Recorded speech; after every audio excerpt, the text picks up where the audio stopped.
How you doing, everyone? Well, we got the inspection on the plumbing, and it went great. So we got everything done now, but we have to do the insulation and the drywall, and then they'll come through and do a walkthrough, and they'll check all of our wiring. So we only got like 3 more steps before we can actually move into the house. I was so happy when the plumbing passed. So now we can start doing some insulation, but we got a lot of catching up to do. We still got to put these boxes in for the little waffle lights. I call them waffle lights. I don't know if that's what they are, but I'll show you guys them later. I think I showed you in one of the videos. I'll show you some of the plumbing that we done. I didn't do a lot of video on the plumbing. There's not a lot of plumbing in this house. So let me show you some of the plumbing we did. All right, that's for the kitchen sink. And as you can see, right there's our kitchen sink. And we did insulate all the pipes up the walls, in the attic, everything in this house. Every piece of pipe in here that's either in a wall or in the attic has been insulated. Here is our washroom. There are all our pipes for our little hand sink, or shall I say, what kind of sink is that, Joel? Just a little wash tub. Put it to you that way, in the laundry right? room. Yeah, laundry room, wash tub, and then we have our hookup for our washer and dryer, and we went along with the insulation up, over, and then we come down. We have our hot water tank, our on-demand hot water. Don't ask me much about the on-demand because I don't know nothing about it. So, and then we're still running at 50 pounds of air pressure. It's been in there for a couple days, which is great. And that plumbing goes across. I wasn't crazy about putting the plumbing above, but you sure ain't putting it below. And we wanted to make sure we insulated everything. Now I do got 2 little places up here on the top to insulate. And then we have our shower right there. And then our bathroom sink right there. Our commode right there. And all them pipes are insulated as well. Everything in the house that's, you know, now these we're not going to insulate right there in the shower. I don't think we have any need for them. And I don't think we have any need to insulate those ones there. Anything comes down into the house, we didn't insulate. All the plumbing that we put in the house was called PEX line. And this is what they call PEX line.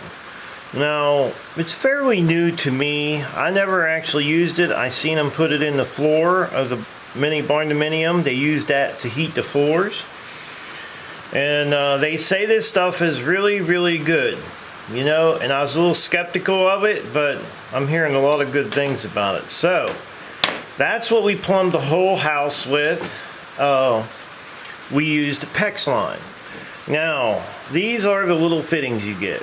This is just a little like type coupler thing to extend onto your pipe. You'd put one on this side, and if you wanted to go with another red one, which would be hot water, you could put that in there and go with it to extend onto your pipe.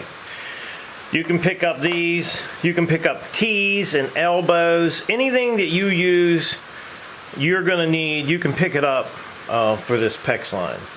This is 1/2-inch PEX line, is what this is. Now I didn't use the copper clamps, I used the stainless steel. The stainless steel are just a little bit more money, but I think they're a lot better clamp. I'm hearing a lot better things about these than I am the copper ones. So we used the stainless steel throughout the whole entire structure. This is a tool that you'll need to crimp these. And what happens is this guy goes up inside of here. This will be on your pipe like so.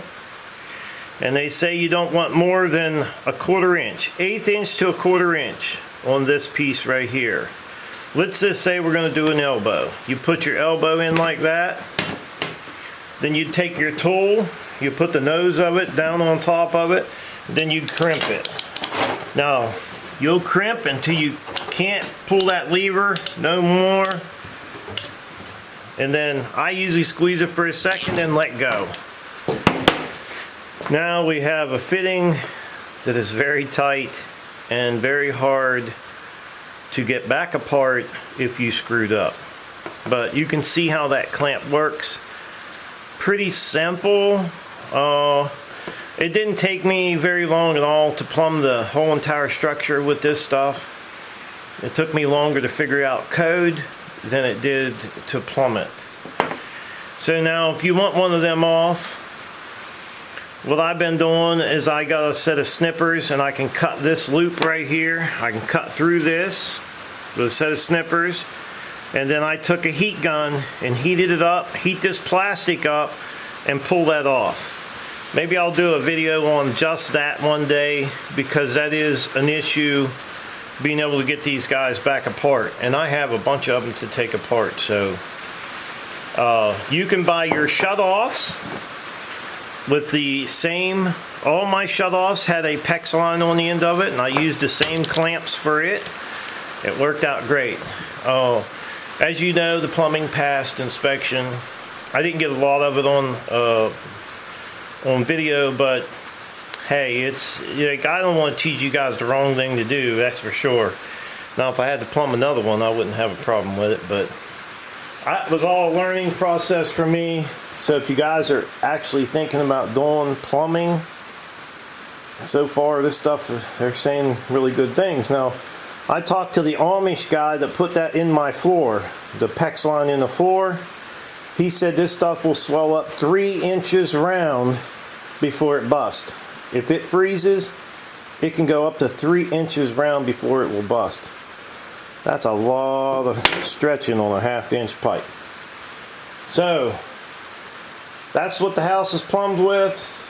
Sorry I didn't get every bit of it on video, but we do have it plumbed and we're in good shape. So I'm working now on these little boxes in the ceiling. I want to get all these wired up before we start putting the insulation in. I probably should have had them already done, but that's okay. We're going to get them done.